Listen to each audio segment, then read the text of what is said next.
52টি অভ্যাস যা আপনার জীবন বদলে দেবে। প্রতি সপ্তাহে নতুন টিপস পান শুধুমাত্র হ্যাপিয়েস্ট হেলথে। এই সহজ টিপসগুলো আপনার প্রতিদিনের জীবনে যোগ করুন আর 1 বছর পর নতুন রূপে নিজেকে পান। আজ কথা বলবো হ্যাবিট নাম্বার 2 নিয়ে, যা হলো মুখ দিয়ে শ্বাস নেওয়া।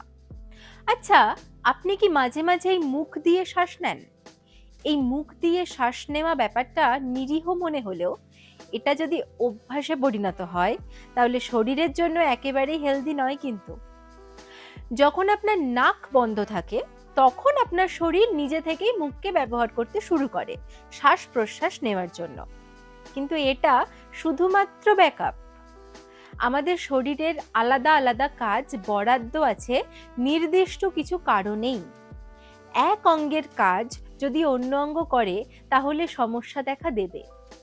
এই যেমন যারা নিয়মিত মুখ দিয়ে শ্বাস নেন তাদের ক্লান্তি তাড়াতাড়ি আসে, বাকিদের থেকে অনেক বেশি মনোযোগ কমে যাওয়ার সমস্যা হয়, দাঁতের সমস্যা শুরু হয়, এমনকি চেহারাতেও বদল দেখা যায়। এই মুখ দিয়ে শ্বাস নেওয়ার কারণ হিসাবে নাকের মধ্যে ইনফ্ল্যামেশন, বাঁকা সেপ্টাম বা ছোট থেকেই স্থূলতা বা ওবেসিটি কিংবা প্রয়োজনের থেকে বড় হয়ে যাওয়া অ্যাডেনয়েড এগুলোকে দায়ী করা হয়। মুখ দিয়ে শ্বাস নেওয়া ফুসফুস, গলা আর দাঁতের ইনফেকশন হওয়ার ঝুঁকি বাড়িয়ে দেয়, কারণ আমাদের মুখ বাতাসের ধুলো, অ্যালার্জেন, ব্যাকটেরিয়া বা ভাইরাসকে আটকাতে পারে না, কিন্তু নাকের সাইনাস সেই লড়াইটা করতে পারে।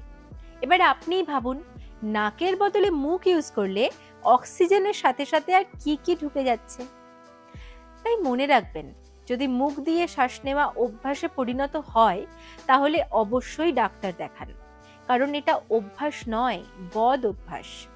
সঠিক চিকিৎসা শুরু হলে আপনার শরীর আবার স্বাভাবিকভাবে নাক দিয়ে শ্বাস নেবে আর আপনিও সুস্থ থাকবেন। দেখা হচ্ছে আবার পরের ভিডিওতে। লাইক, কমেন্ট আর সাবস্ক্রাইব করতে ভুলবেন না কিন্তু।